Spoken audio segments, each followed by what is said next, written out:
Amis parieurs, bonjour, j'espère que vous allez bien. On se retrouve aujourd'hui pour une toute nouvelle vidéo où en 7 points, je vais t'expliquer comment analyser une rencontre afin d'être en bénéfice dans les paris sportifs. Si toi aussi tu aimes ce genre de vidéo et que ça peut t'aider à rentabiliser justement tes pronostics, n'hésite pas à lâcher ton plus beau pouce bleu, à mettre en commentaire tes avis sur la possibilité d'une prochaine vidéo et surtout à t'abonner sur cette chaîne YouTube car cette année c'est la mienne et je vais sortir pas mal de vidéos conseils.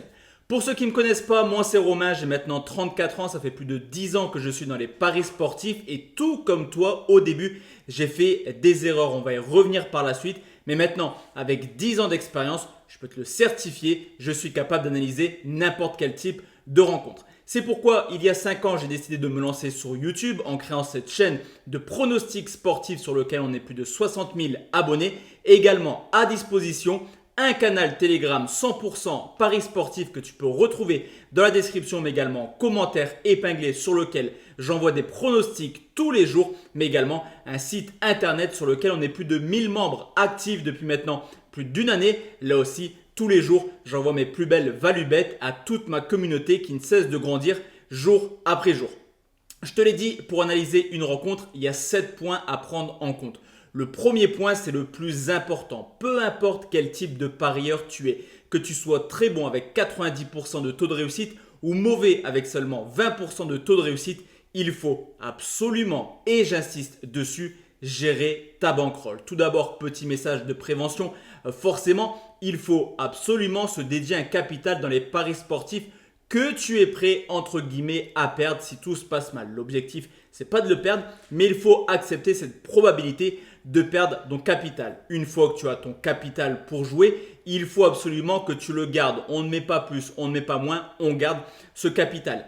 Gérer sa bankroll, c'est ultra important et ça passe par 3 points qui sont primordiaux dans ta gestion de capital. Le premier point, c'est de ne pas partir sur des mortal combos complètement fous. 3-4 matchs, ok à la rigueur pour un fun, mais quand je vois des tickets comme ça, c'est pas possible. Alors certes, ça va passer une fois, mais je te le garantis, tu le tentes 100 fois, ça ne passera que une, voire 2 fois. Donc ça, on bannit les gros combinés comme ça, car tôt ou tard, il y aura une surprise dans le football, on le sait, rien n'est sûr à 100%. Deuxième point à prendre en compte, c'est forcément, quand je te dis gérer ta bankroll, c'est gérer ton pourcentage de mise. Sur mon site internet Parieur Foot, je recommande au maximum, quand j'ai vraiment une grosse confiance, de partir sur 5% de mise. Et c'est déjà beaucoup 5% de mise. Pourquoi 5%?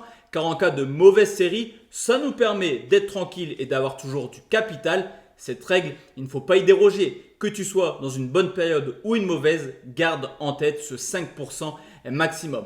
Troisième point à prendre en compte, c'est forcément suivre tes pronostics. Est-ce que je suis bon dans mes conseils? Est-ce que je suis bon dans mes combinés? Est-ce que j'analyse bien les rencontres du PSG ou de Marseille? Libre à toi de gérer ta bankroll et surtout de faire un suivi pour pouvoir regarder comment se déroule l'avancée de tes paris sportifs. Deuxième point à prendre en compte, c'est les compositions d'équipes probables. Et tu le sais, actuellement, tu as beaucoup de choix. Facebook, Twitter, Instagram, TikTok. Tous les clubs communiquent jour après jour. Et c'est à toi d'aller dénicher les infos pour savoir qui est blessé, qui est suspendu, qui est incertain. Car tu le sais et je te montre quelques exemples. Guirassy a marqué plus de 50% des buts de Stuttgart cette année.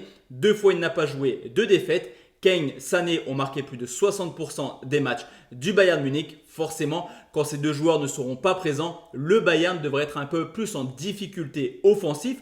Alors ça ne veut pas dire que si Guirassy joue, le Stuttgart s'impose. Ça ne veut pas dire que si Kane et Sané, le Bayern gagne 15-0. Mais en tout cas, ça te permet d'avoir déjà une petite analyse sur la rencontre. Le troisième point à prendre en compte, et là aussi je te montre un exemple, c'est Leverkusen contre l'Union Berlin. L'analyse est simple. Leverkusen enchaîne les victoires, ce qui leur met une dynamique plutôt positive.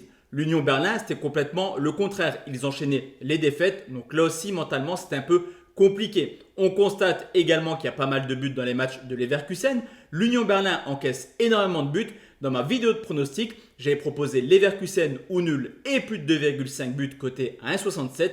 Score final 4-0 pour les locaux. Tu l'auras compris, l'état de forme est primordial. Alors là aussi, tôt ou tard, Leverkusen va perdre. Tôt ou tard, l'Union Berlin va gagner. Mais là aussi, ça te permet un petit peu d'analyser la série qu'est en train de faire cette équipe. Le quatrième point à prendre en compte, et ça très peu de personnes l'utilisent, c'est l'importance de la rencontre. Est-ce que le match se joue avant une rencontre de Ligue des Champions? Après, est-ce que c'est un match de coupe qui n'a pas trop d'intérêt? Surtout pour les cadors, là aussi je te montre un exemple avec une cote plutôt significative. Galatasaray qui joue demain est coté à 1,15 à domicile, mais dans 4 jours, Galatasaray joue un match primordial en Ligue des Champions.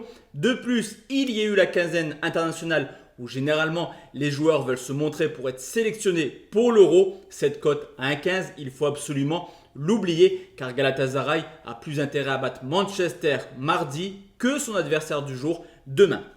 Cinquième point à prendre en compte, c'est les statistiques et dessus tu as énormément de sites qui peuvent t'aider. Moi j'en ai sorti un très important, c'est Soccer Stats. Lui aussi je te le mets dans la description de cette vidéo car dessus tu retrouves toutes les analyses possibles. Est-ce qu'il y a souvent au moins 2 buts dans le match, au moins 3 buts, l'état de forme de l'équipe également avec les dernières rencontres jouées, mais surtout les confrontations directes. Est-ce que cette équipe est forte contre les petits? Est-ce qu'il est capable de faire des coups contre les cadors du championnat? Toutes les stats sont disponibles et là aussi, j'analyse les rencontres de A à Z pour vous proposer le meilleur des paris sportifs.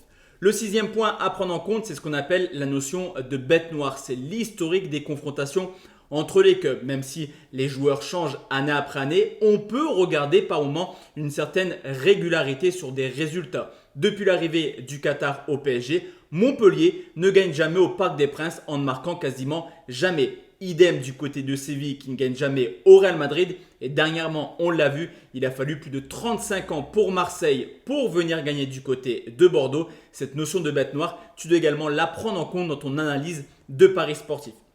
Une fois que j'ai analysé tous ces points, c'est là où je me rends sur les bookmakers pour regarder la cote et je vais vous expliquer comment on calcule une value bet. Sur ce coup, on va prendre un exemple tout simple, c'est le PSG qui reçoit Newcastle la semaine prochaine en Ligue des Champions. La cote actuelle du Paris Saint-Germain est la 1,63 et je vais t'expliquer pourquoi, à mon sens, elle est value. Tout simplement, je prends un petit peu l'état de forme du PSG. En ce moment, tout tourne bien, surtout à domicile en phase de poule de Ligue des Champions où les Parisiens sont impressionnants depuis maintenant plusieurs années. On peut également constater que Mbappé, qui est l'atout forcément numéro 1 des Parisiens, a très peu joué contre la Grèce, donc il sera forcément au top de ses capacités. On prend le calendrier également. Paris joue contre Monaco, mais on le sait, en Ligue 1, ça peut tranquillement faire tourner. Au contraire de Newcastle, qui avant ce déplacement au parc reçoit Chelsea et après va à Manchester. On connaît l'intensité d'un match anglais. Newcastle ne sera pas forcément à 100% de son état physique au Parc des Princes. On prend également en compte le fait que Newcastle à l'extérieur, c'est pas la folie en Ligue des Champions et que cette année en championnat, il montre également quelques difficultés. Je te l'ai dit, la cote du PSG est la 1,63 et pour calculer une value bet, le calcul il est tout simple. Tu prends une unité que tu viens diviser par la cote, donc 1,63.